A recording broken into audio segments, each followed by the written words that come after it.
한번 따라해 볼 거예요. 나의 삶은 복되다. 나의 삶은 복되다. 여러분은 행복하십니까?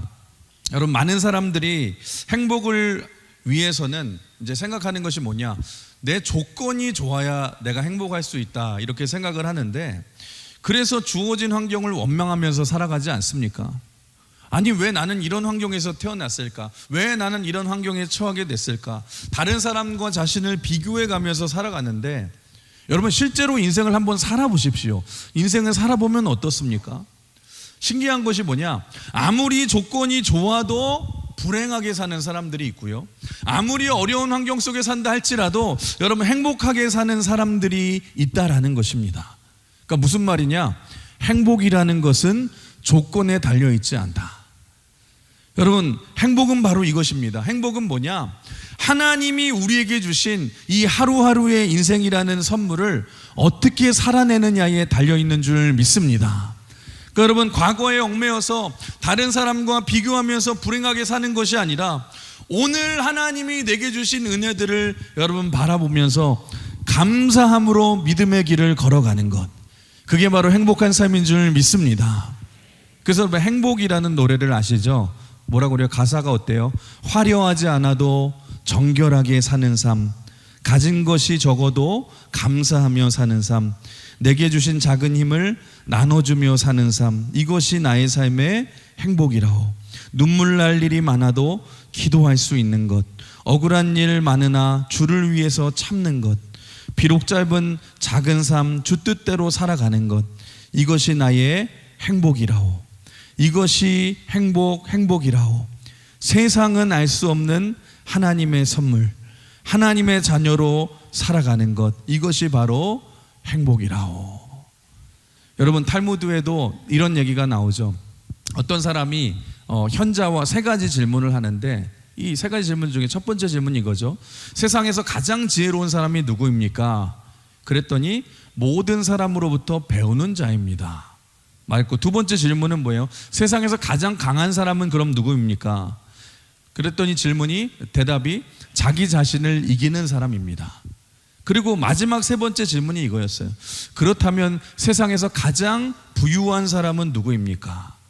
그러자 이 현자가 이렇게 대답을 합니다.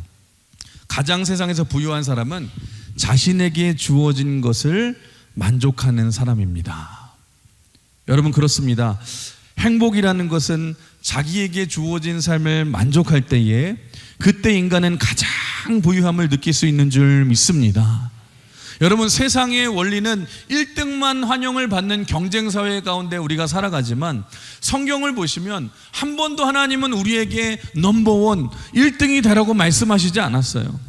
하지만 여러분, 하나님의 목적을 이루기 위한 only one, 여러분, 걸작품의 인생이 되라고 말씀하신 줄 믿습니다. 그래서 여러분은 하나님께서 특별한 목적을 가지고 이 땅에 태어나게 하신 존귀한 하나님의 사람인 줄 믿습니다. 우리 하나님께서는요, 여러분 한 사람 한 사람을 너무너무 사랑하시고 여러분의 인생을 향한 놀라운 계획을 가지고 계시는 줄 믿습니다. 그래서 나를 보내신 그 하나님의 뜻을 내가 정확히 알고 그 목적대로 살아가는 그 사람은 가장 인생에서 행복한 사람이고, 여러분, 그래서 우리의 삶은 다 소중한 삶이고, 그래서 우리가 걸어가고 있는 이 믿음의 길은 다 의미가 있는 믿음의 길인 줄 믿습니다. 여러분, 그런 의미에서 오늘 본문에 나오는 사도 바울은 가장 행복한 사람이라고 말할 수 있을 것 같아요. 여러분, 지금 환경을 보십시오. 여러분, 최악의 상황입니다. 인생 말년에 동역자들은 다 곁을 떠났고 외롭게 감옥에 갇혀 있고, 그럼에도 불구하고 사도 바울은 계속해서 뭐라고 고백하고 있냐? 주 안에서 기뻐하십시오. 주 안에서 기뻐하십시오. 나는 주 안에서 행복한 사람입니다. 나의 삶은 복된 삶입니다. 고백하고 있다라는 것입니다. 그렇다면 오늘 말씀을 통해서 여러분, 사도 바울이 이렇게 행복하고 기뻐할 수 있었던 비결이 무엇인지, 우리가 어떤 삶을 선택해야 될지 오늘 말씀을 통해서 우리가 같이 한번 은혜를 나누어 보고요, 은혜로 결단하는 귀한 시간이 되시길 주님의 이름으로 축복합니다. 우리 첫 번째로 우리 한번 같이 따라해 볼까요? 하나님의 은혜를 기억하며 감사를 선택해야 합니다. 우리 한번 10절의 말씀 같이 읽어볼까요? 10절 시작. 내가 주 안에서 크게 기뻐함은 너희가 나를 생각하던 것이 이제 다시 싹이 남이니 너희가 또한 이를 위하여 생각은 하였으나 기회가 없었느니라. 여러분, 지금 사도 바울이 크게 기뻐하고 있다라고 말을 하는데 그 이유가 뭐냐? 여러분, 빌립보 교회는 사도 바울이 2차 전도 여행 때 세운 이 개척한 교회입니다.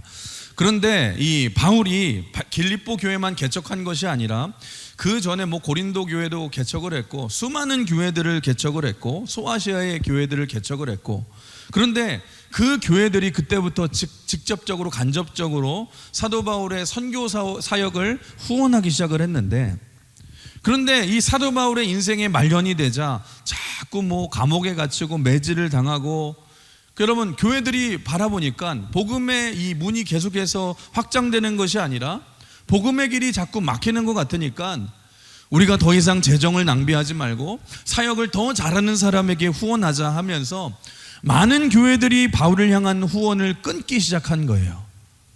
여러분, 그럼에도 불구하고 여러분, 첫날부터 지금까지 변함없이 바울의 사역을 재정적으로 후원하면서 심지어 없는 살림에 에바브로디도까지 보내면서 섬겼던 교회가 빌립보 교회입니다. 여러분, 그러니까 바울에게 있어서 생각만 해도 얼마나 감사하고 기쁜 교회가 빌립보 교회입니까?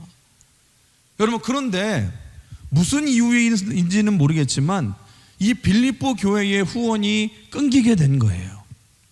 여러분, 이거는 물질 문제가 아니라 마음의 문제거든요.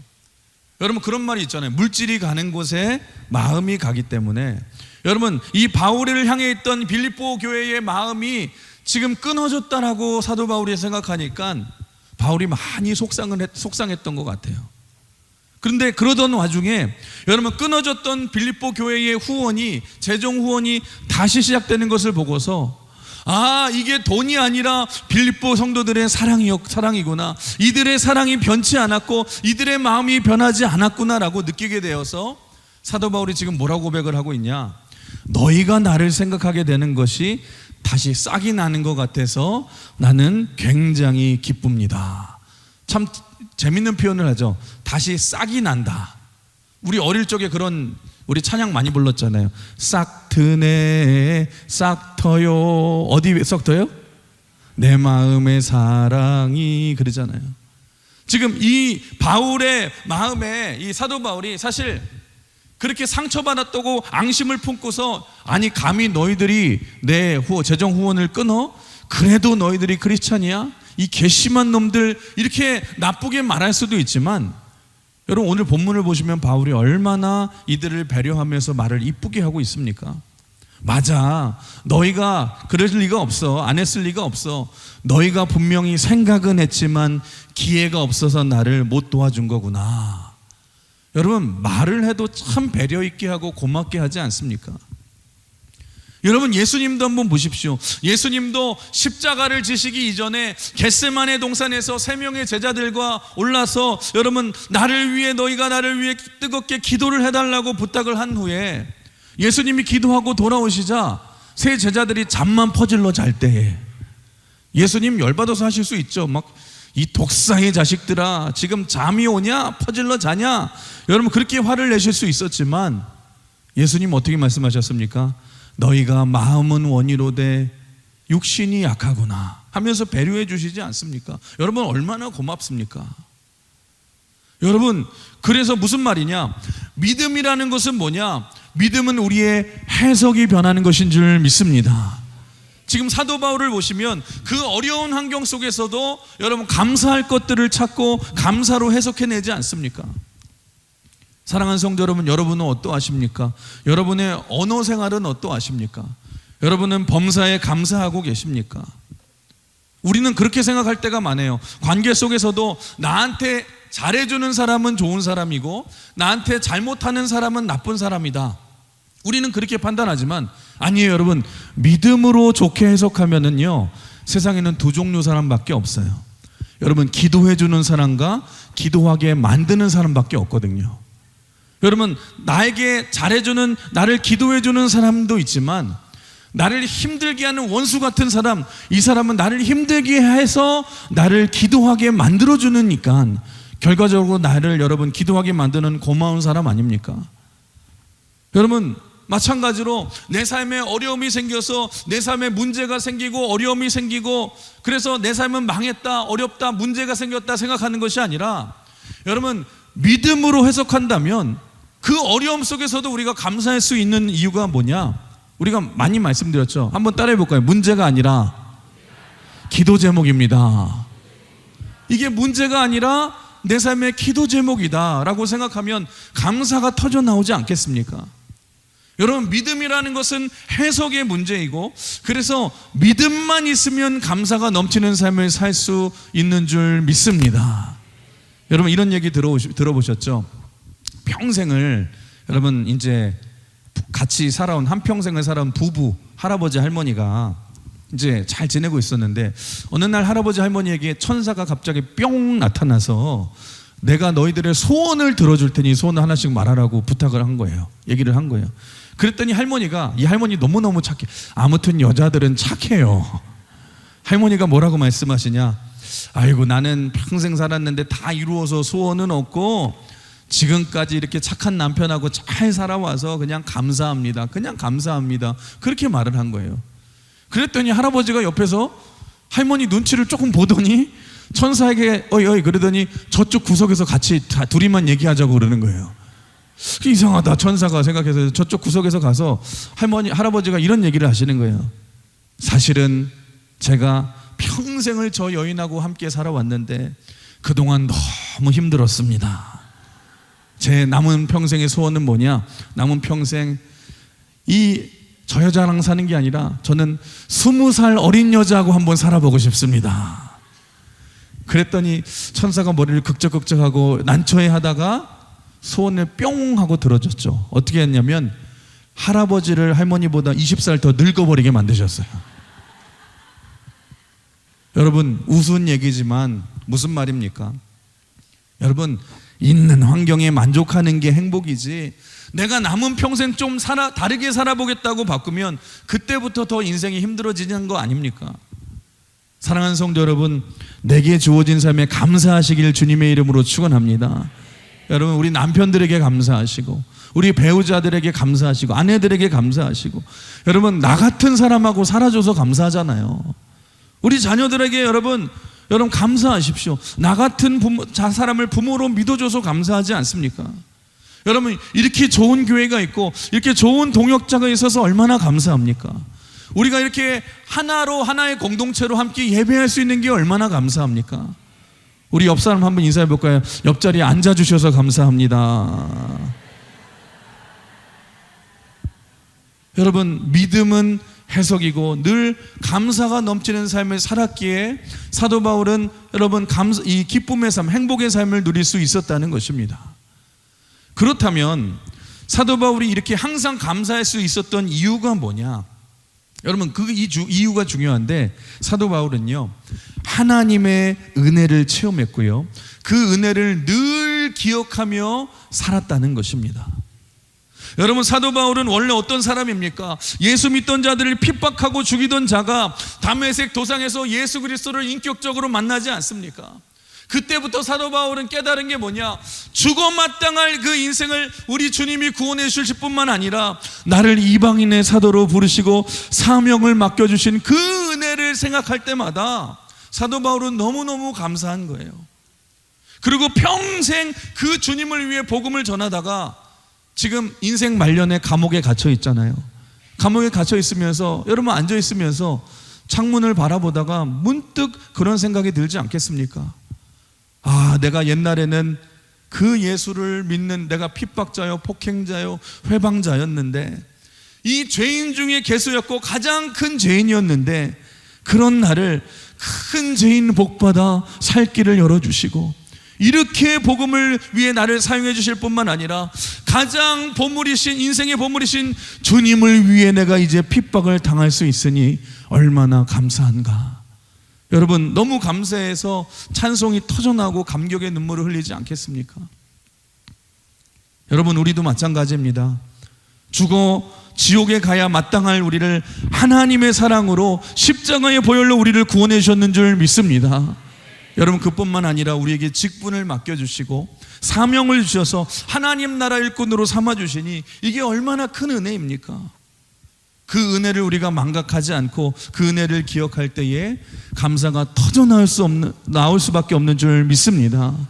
오늘도 이 사도 바울처럼 날마다 은혜를 기억하시면서 감사를 선택하시길 주님의 이름으로 축원합니다.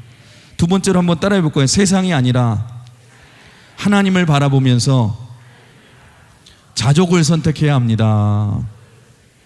우리 한번 11절 12절 같이 한번 읽어볼까요? 시작. 내가 궁핍함으로 말하는 것이 아니니라.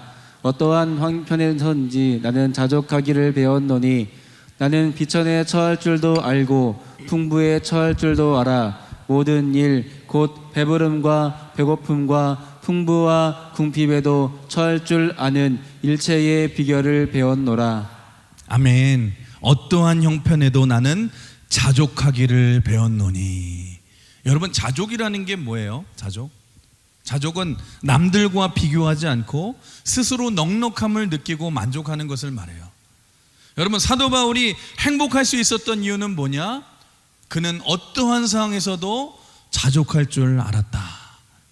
여러분, 우리가 한번 생각해 보십시오. 우리를 한번 점검해 보시면, 여러분, 우리가 불행한 이유가 뭔 줄 아십니까? 사람이 불행한 이유는요, 이거예요. 여러분, 늘 남과 비교할 때 사람은 불행해지지 않습니까?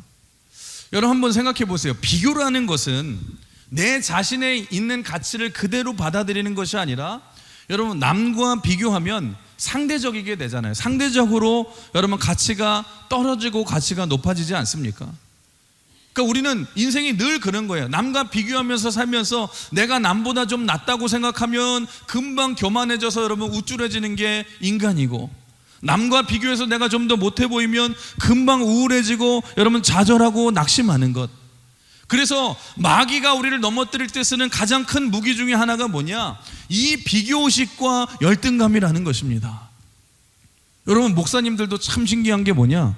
여러분, 목사님들도 목회를 하고 하면서 보시면 어떤 문제와 어려움 속에서도요, 믿음으로 다 이겨내다가 이상해요. 한마디 들으면 금방 실족해요.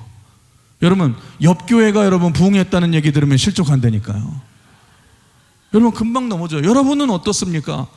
여러분, 사촌이 땅을 사면은 여러분 배가 아프지만 우리 교회 권사님이 땅을 사면 배가 찢어지게 아프잖아요.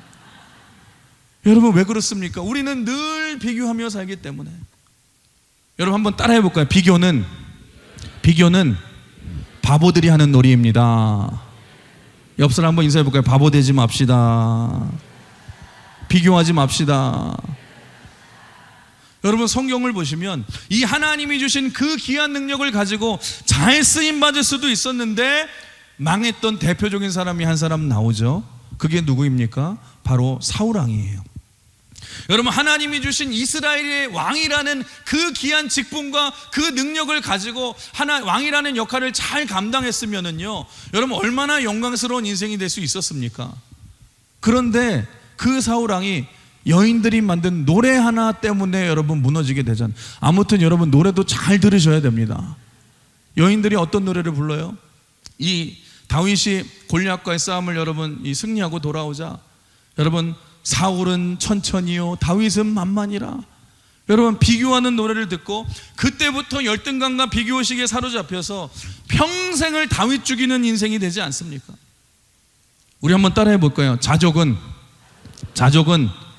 옆을 보는 것이 아니라 위를 보는 것입니다. 여러분, 그렇습니다. 자족이 뭔 줄 아세요? 자족은 다른 사람을 보고 여러분 열등감을 느끼고 비교하는 것이 아니라 자족은 위를 볼 때 나오는 줄 믿으시길 바랍니다. 우리가 옆을 보면 열등감에 사로잡히지만 사도 바울의 능력은 뭐냐? 언제나 여러분 고개를 들고 하나님을 바라보았기에 사도 바울은 언제 어디서나 어떤 상황에서든지 자족할 수 있었다는 것입니다. 우리 고린도후서 4장 18절의 말씀 같이 읽어볼까요? 시작. 우리가 주목하는 것은 보이는 것이 아니요 보이지 않는 것이니 보이는 것은 잠깐이요 보이지 않는 것은 영원함이라. 여기 보시면 fix our eyes on, 우리의 시선이 고정돼 있어야 된대요. 어디에 고정돼 있어야 된대요? 보이는 것이 아니라 what is unseen. 여러분, 보이지 않는 곳에, 영원한 곳에 우리의 시선이 고정되어 있어야 된다. 여러분, 그렇습니다. 신앙생활이라는 것은 뭐냐? 여러분, 우리의 시선을 날마다 점검해야 될 줄 믿으시길 바랍니다. 왜냐하면 사람은 내가 무엇을 바라보냐에 따라서 인생이 결정되기 때문에, 여러분, 우리가 세상을 바라보고 사람을 바라보면은 절대로 우리 안에 만족이 없다라는 거예요. 우리 맨날 찬양하잖아요.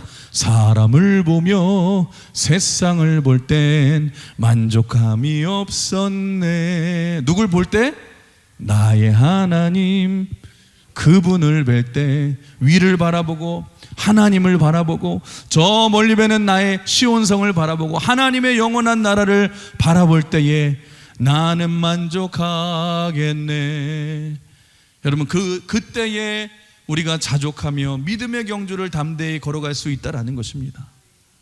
지금 사도 바울이 하는 고백이 바로 그 고백이에요. 빌립보 교회 성도 여러분, 저는 가난해도 가난에 지배당해서 원망하면서 비굴하게 고개 숙이면서 살지 않고, 가난해도 당당하게 복음 전하는 법을 배웠고, 내 손에 부귀영화가 찾아와도 그것 때문에 정신 잃어버리고 타락해서 하나님을 잊어버리고 사는 것이 아니라, 하나님이 불을 허락하시면 그걸 가지고 더 하나님의 일에 열심을 내는, 내 믿음이 가난보다 크고 부보다 커서 가난해도 내가 복음 전하고 하나님이 풍족하게 주셔도 복음을 전하는 일체의 비결을 내가 배울 수 있었습니다. 지금 고백하고 있다라는 거예요. 여러분, 사실 바울은요, 어릴 때부터 굉장히 유복한 가정에서 태어나서 자랐습니다. 그래서 사도 바울은 어릴 때부터 그런 부귀영화도 여러분 경험해봤고, 또 복음을 전하다가 온갖 핍박과 가난과 어려움도 다 겪어보지 않았습니까? 그럼에도 불구하고 바울은 언제나 세상이 아니라 하나님만을 바라봤기에, 여러분, 풍족하다고 복음을 포기하지도 않았고, 가난하다고 여러분 비굴하게 하나님을 잊어버리지도 않는 일체의 비결을 배웠다고 지금 고백하고 있다라는 것입니다. 사랑하는 성도 여러분, 여러분은 어떠하십니까? 여러분, 우리도 마찬가지예요. 신앙생활이라는 건 뭐냐? 여러분, 그렇다고 해서 우리가 가난을 선택하는 것도 아니고 부를 선택하는 것도 아니에요. 여러분, 이거는요, 하나님의 소관인 줄 믿습니다. 그런데 하나님이 우리를 어떤 환경에 처하게 하신지라 할지라도, 우리 인생의 그 사계절, 어떤 계절을 만나도, 여러분, 봄에는 봄의 신앙으로 우리가 열심히 최선을 다하고, 여름에는 여름의 뜨거운 믿음으로 우리가 복음 전하고, 가을에는 풍성한 가을 신앙으로, 겨울에는 버티는 인내의 신앙으로 변함없이 주의 일을 감당하는 인생이 되어야 한다라는 것입니다. 하나님이 축복하실 때만 주의 일을 하는 것이 아니에요. 우리가 어떤 환경에 던져진다 할지라도 내 사명을 잃어버리지 않고, 주님 사랑하는 마음이 식지 않고 그 복음을 전하는 이런 전천후 신앙을 우리가 가져야 된다는 것입니다. 여러분, 잊지 마십시오. 내가 가난하고 부하게 되는 것은요, 다 하나님의 소관이에요. 하나님의 주권이에요. 마태복음 25장에 보시면 달란트 비유가 나오잖아요. 주인이 하인들에게 5달란트, 2달란트, 1달란트를 주고 여행을 떠나죠.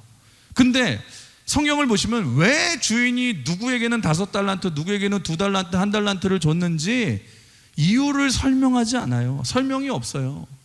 그냥 하나님의 섭리 안에서 각자에게 맡겨주신 거예요.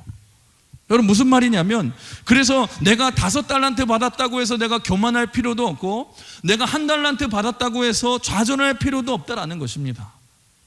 근데 여러분, 1달란트라고 해서 여러분 애깨깨 뭐 그거밖에 안 줘, 우리가 그렇게 생각하잖아요. 조금밖에 안 돼 보이잖아요. 여러분, 한국 교인들이 1달란트를 무시하는 이유가 뭔 줄 아십니까? 한국 교회 주일학교 때문에 그래요. 주일학교에서 맨날 뭐예요? 여러분, 달란트 시장 하죠. 맨날 달란트 시장에서 주는데, 여러분, 달란트 시장 하면은 1달란트 가지고 사탕도 못 삽니다. 부자인에는 막 100달란트 가지고 있어요. 막 이 정도 가지고 있어요. 근데 실제로 1달란트의 가치가 얼마냐? 우리나라 돈으로 1달란트가 6억이에요. 6억. 뭐 다들 부자셔서 감흥이 없겠지만 6억은 다 있으셔서, 여러분, 6억이 근데 작은 돈입니까? 뭐 요즘에는 물가가 많이 올라가지고 이제 가치가 달라졌지만, 여러분, 6억이라는 돈 지금도 작은 돈 아니거든요. 그게 1달란트예요. 1달란트. 그러면 2달란트는 얼마예요? 12억이죠. 12억. 작은 게 아니에요. 우린 그렇게 생각해. 에게 고작 2달란트밖에 안 줬어 주인이? 아니에요 여러분, 12억을 준 거예요. 그러면 5달란트는 얼마 준 거예요? 여러분 30억. 계산이 빠르시죠 역시.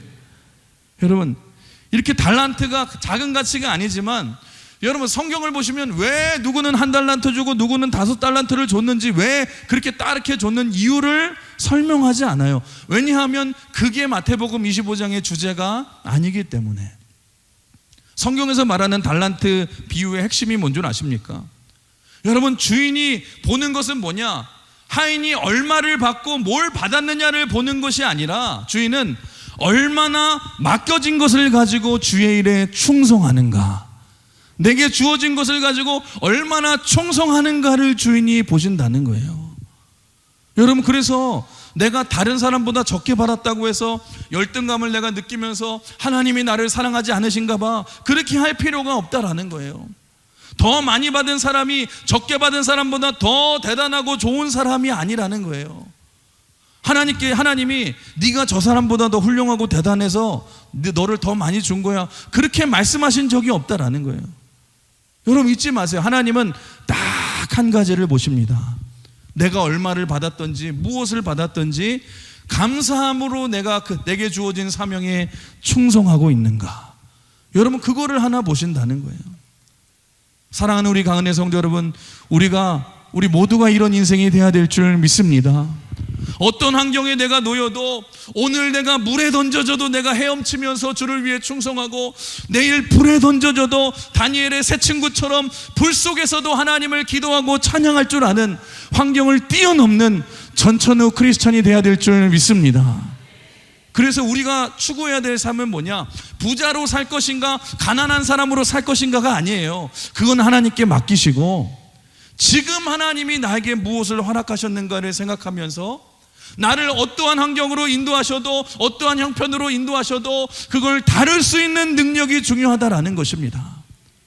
여러분 내가 가난해도 부해도 내가 그것에 굴복하지 않고 하나님만 바라보면서, 내가 물질의 노예가 되지 않고 물질을 호령하면서 주를 위해 충성하는 자가 되어야 될 줄 믿습니다. 여러분 목계지덕이라는 말을 아십니까? 목계지덕.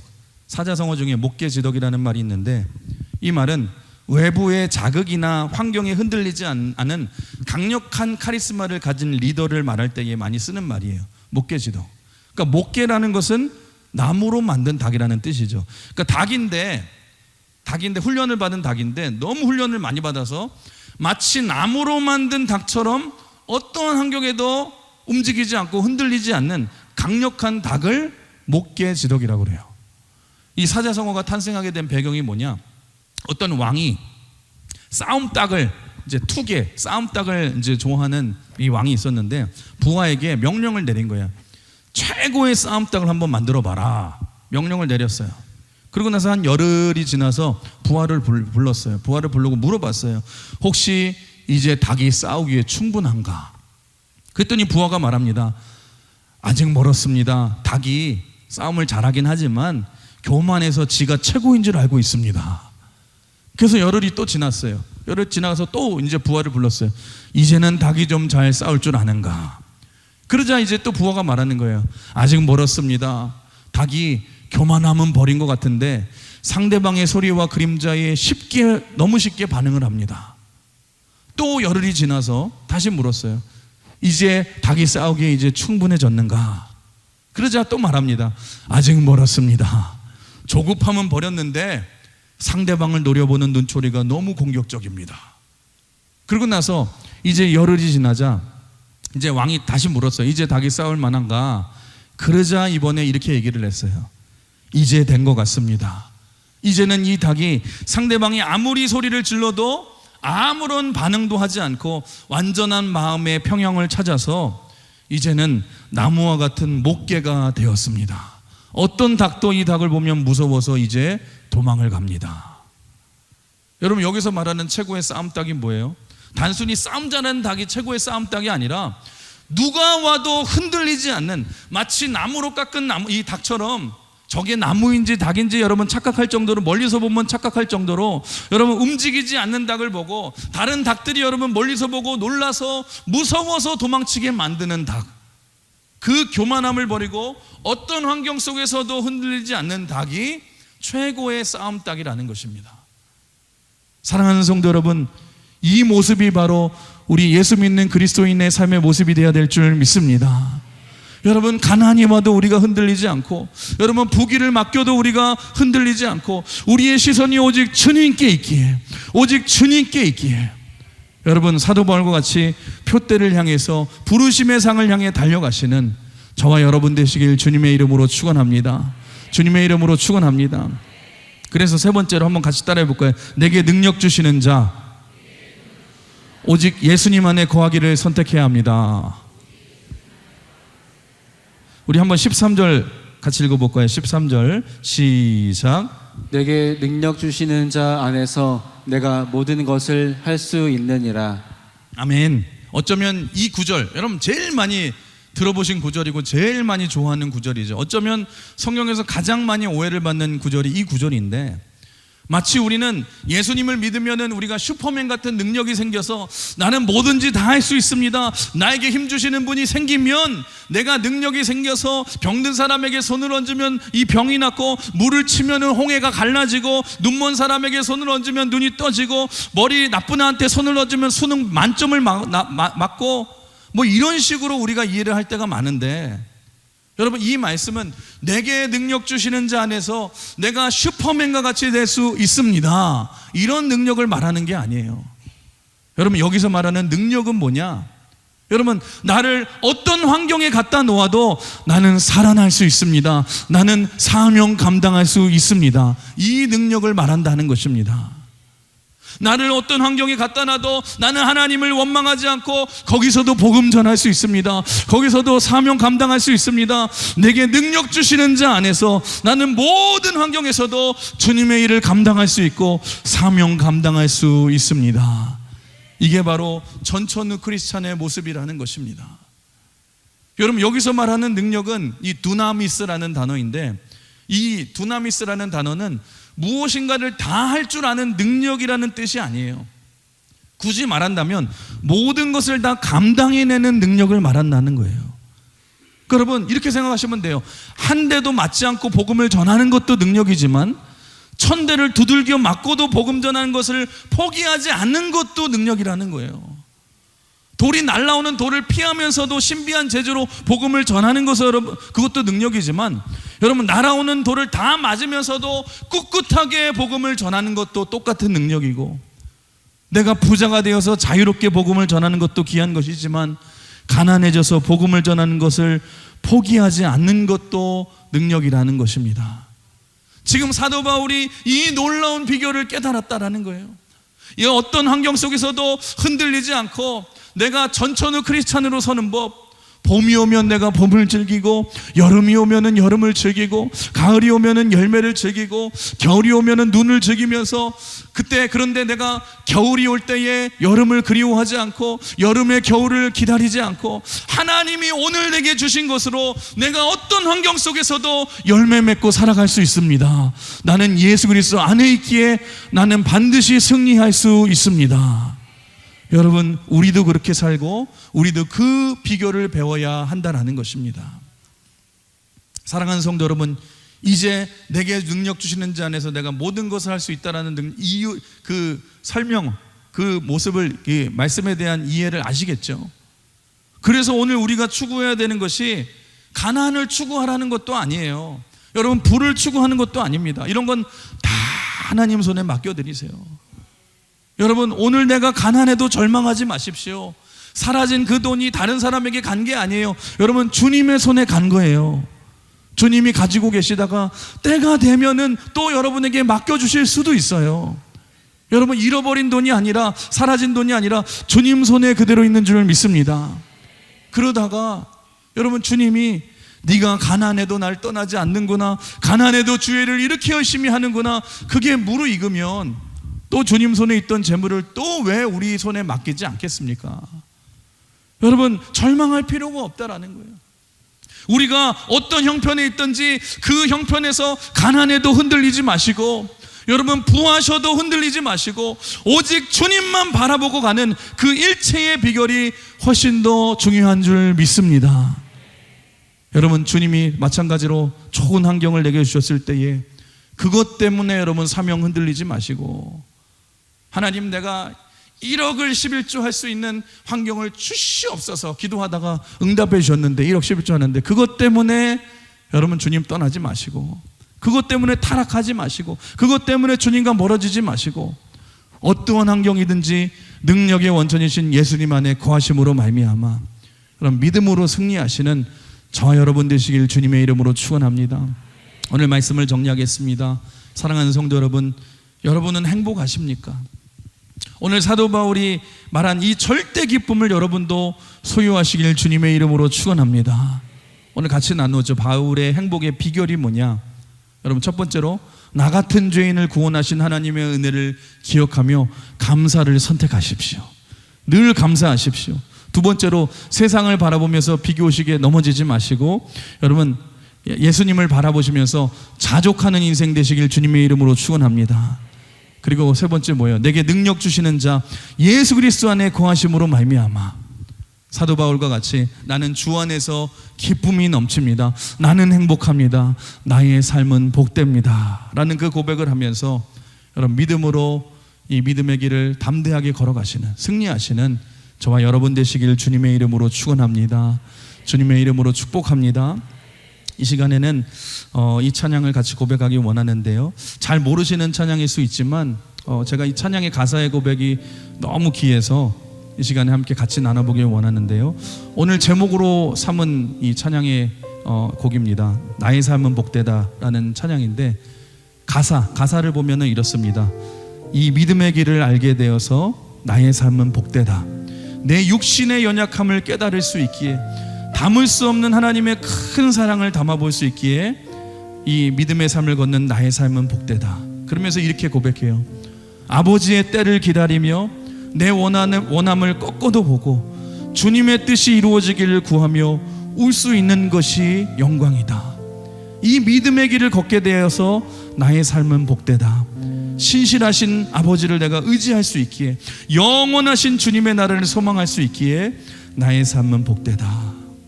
여러분, 사도 바울이 감옥에서 눈물로 감격으로 감사의 고백을 하며 찬양하며 나갔던 것처럼 오늘 여러분의 믿음의 고백을 하시면서 믿음의 고백을 담아서 이 찬양을 같이 한번 나누면서 우리 같이 결단하며 나가기 원합니다.